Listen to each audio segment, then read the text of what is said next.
Et merci d'être avec nous sur TV5 Monde. Place à votre grand angle, un grand angle consacré au débarquement de Provence dont on commémore le 80e anniversaire ce jeudi.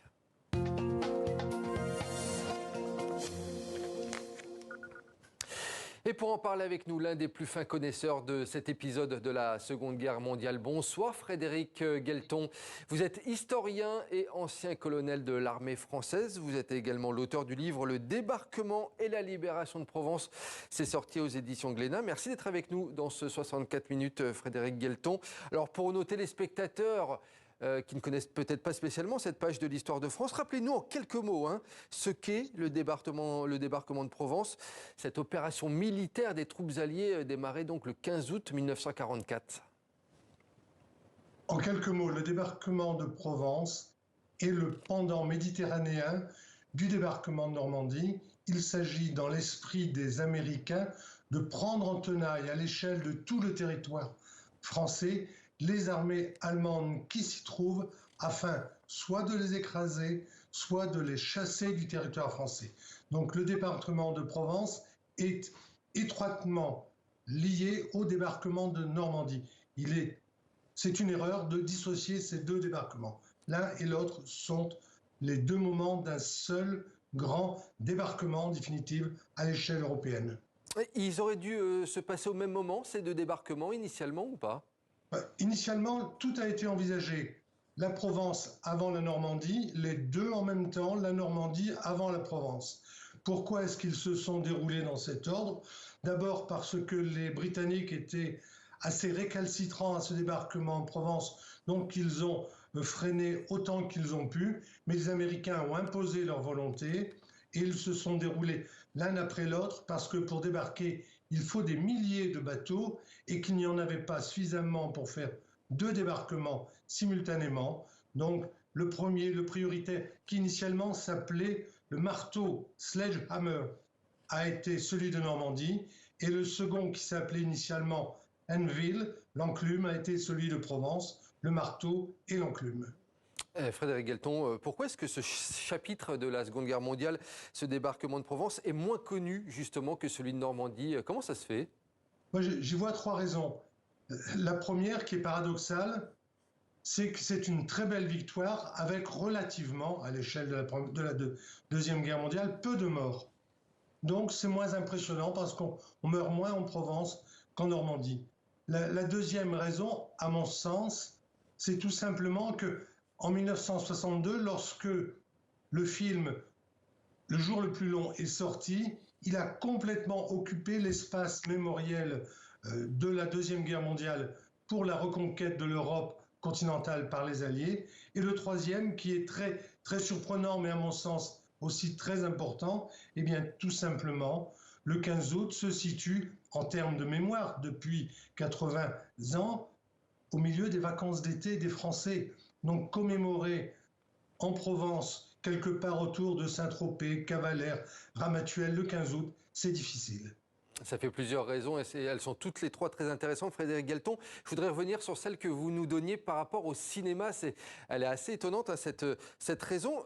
Pourquoi il y a aussi peu de films, de livres également sur le débarquement de Provence? Il est moins intéressant que celui de Normandie au niveau on va dire, du scénario? D'abord, il y a moins de morts, comme je le disais il y a un instant. Donc, on aurait très bien pu fabriquer, créer, inventer, scénariser un soldat Ryan autour de la Provence, mais c'était peut-être plus compliqué. La dramaturgie était moins intéressante, peut-être. Et puis, globalement, je pense que l'espace mémoriel ayant été occupé par la Normandie à travers ce film que j'évoquais, eh bien, il n'y avait plus de place pour faire quelque chose, un remake, un épisode 2, qui aurait en définitive été moins intéressant parce que moins violent, parce que moins de morts, etc., etc. Et pourtant, Frédéric Guelton, on commémore aujourd'hui cet événement. C'était important que, selon vous, Emmanuel Macron soit là avec des chefs d'État africains autour de lui notamment? Je pense que c'est un élément extrêmement important dans le monde d'aujourd'hui et par respect de ce qui s'est passé lors de ce débarquement, parce que, en définitive, il faut avoir en mémoire que Lord Overlord, à part les 177 hommes du commando Kiefer, aucun Français ne débarque, alors qu'en Provence débarquent environ 250 000 hommes qui représentent globalement l'armée de la Troisième République, c'est-à-dire une continuité voulue par De Gaulle à travers et contre Vichy, avec dans cette armée plus de 50% des combattants qui proviennent soit d'Afrique du Nord, soit d'Afrique subsaharienne, également une division entière de Français libres, dont des combattants en provenance du Pacifique. Donc on a réellement cette volonté politique de la part de De Gaulle d'assumer et d'assurer à la République sa continuité au-delà de Vichy,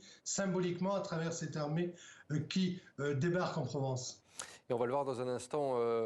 Winston Churchill, il ne voulait pas spécialement voir débarquer ces soldats à cet endroit-là, mais je voulais qu'on revienne effectivement sur qui composait ces troupes, puisque vous le disiez, il y avait des hommes engagés qui venaient de beaucoup de pays du monde, et notamment d'Afrique. C'est le cas des tirailleurs sénégalais. Voyez justement ce sujet de nos confrères de France 2. Yoro Diao, Ndongo Diène et Oumar Diémé ont traversé la Méditerranée spécialement pour ce jour. Ces tirailleurs sénégalais sont venus honorer la mémoire des soldats qui ont combattu pendant la Seconde Guerre mondiale pour la France. Si la France a pu écrire sur son drapeau liberté, égalité, fraternité, c'est en partie grâce aux tirailleurs sénégalais. Sur les 250 000 soldats de l'armée française libre mobilisés dans la région, une majorité sont issus des colonies françaises d'Afrique, dont beaucoup ont été enrôlés de force. Des combattants oubliés auxquels leurs camarades souhaitent rendre hommage. On a perdu beaucoup d'hommes, mais ce n'était pas assez diffusé de savoir comment ça s'est passé, combien d'hommes on a perdu. La France nous avait oubliés, mais ils sont en train de rattraper le temps perdu. Donc on souhaite que cela continue. Les 5 tirailleurs invités à Toulon aujourd'hui au pied du drapeau français pour l'histoire. Frédéric Guelton, on vient de l'entendre dans ce sujet, beaucoup de ces soldats ont été enrôlés de force à l'époque. Oui, c'est deux choses. D'abord, c'est beaucoup plus compliqué que cela. Il y a des hommes qui sont conscrits, qui sont enrôlés de force, c'est indéniable.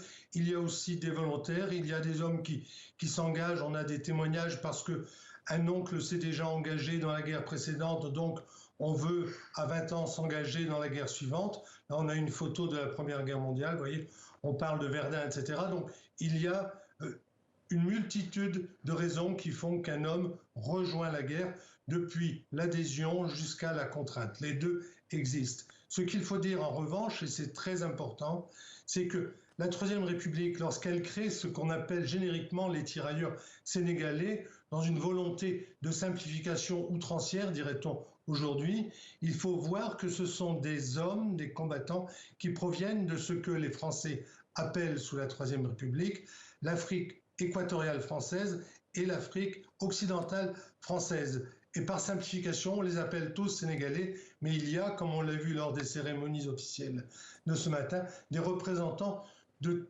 tous ces pays qui sont à l'époque des colonies françaises.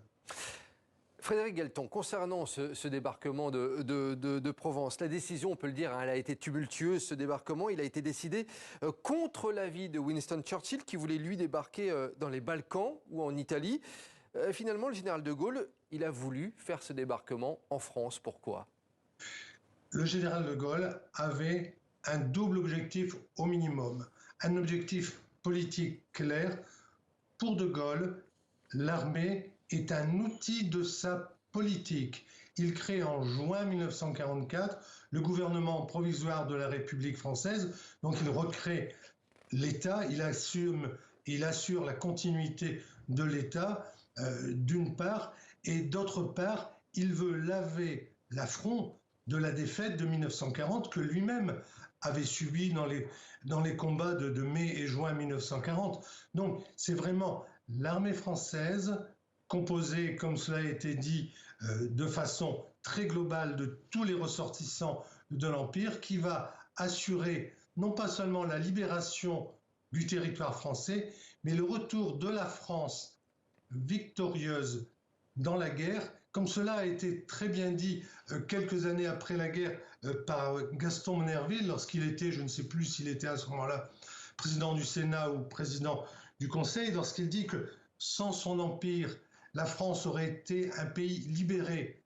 sous-entendu par les anglo-saxons, et qu'avec l'empire, la France est devenue un pays victorieux, c'est-à-dire que la France a pu s'asseoir à la table des vainqueurs lors des négociations, lors de la capitulation allemande à Potsdam, à Berlin, qui a été signée, notons-le, par le général de Latte de Tassigny, qui commande la fameuse armée B qui débarque en août en Provence. Et Frédéric Guelton, sur le terrain, est-ce que les combats ont été acharnés? Quelle résistance de la part des Allemands?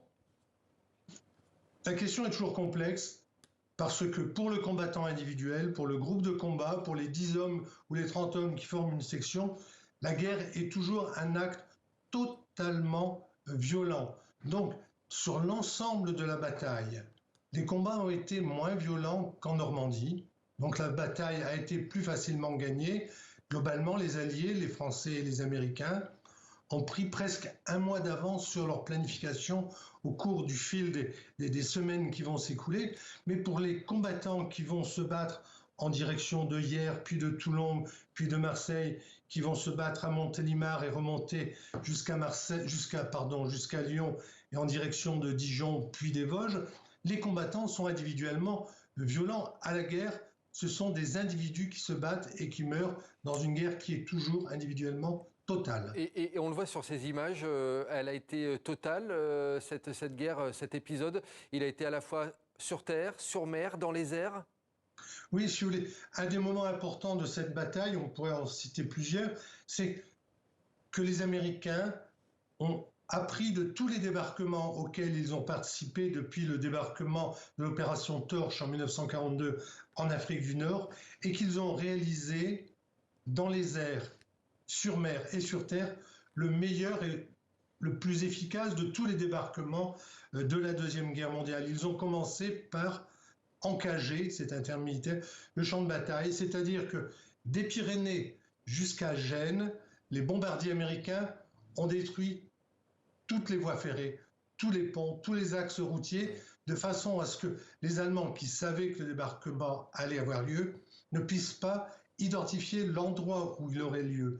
Et il va même y avoir, par exemple, cet acteur américain Douglas Fairbanks Jr., qui va, dans la nuit du 14 au 15, mener une petite opération au large de Gênes pour encore faire croire aux Allemands que les Français vont débarquer en Italie du Nord et non pas en Provence. Donc, techniquement, c'est quelque chose d'extrêmement bien organisé. Il faut s'imaginer, par exemple, que dans la région du Muy, dans la nuit du 14 au 15, vous avez presque 10 000 parachutistes qui sont largués depuis des avions, qui se posent au sol directement avec des planeurs, 10 000 hommes. Quand on sait qu'on met une vingtaine d'hommes dans un Dakota, l'avion de transport de l'armée américaine, à ce moment-là, il faut imaginer le ciel de Provence couvert d'avions, l'horizon sur la Méditerranée couvert de bâtiments, et à la fin de la première journée, presque 100 000 Américains qui sont sur le sol de Provence. Et on peut découvrir tout cela et toutes ces photos qui accompagnent effectivement cette page de l'histoire de France dans votre livre « Le débarquement et la libération de Provence » aux éditions Glénat. C'est un livre passionnant que je vous conseille. Merci beaucoup Frédéric Guelton d'avoir été notre invité dans ce grand angle. Merci beaucoup. Merci à vous. Et puis pour en savoir plus sur ce débarquement de Provence, dossier spécial à retrouver sur notre site web tv5monde.com.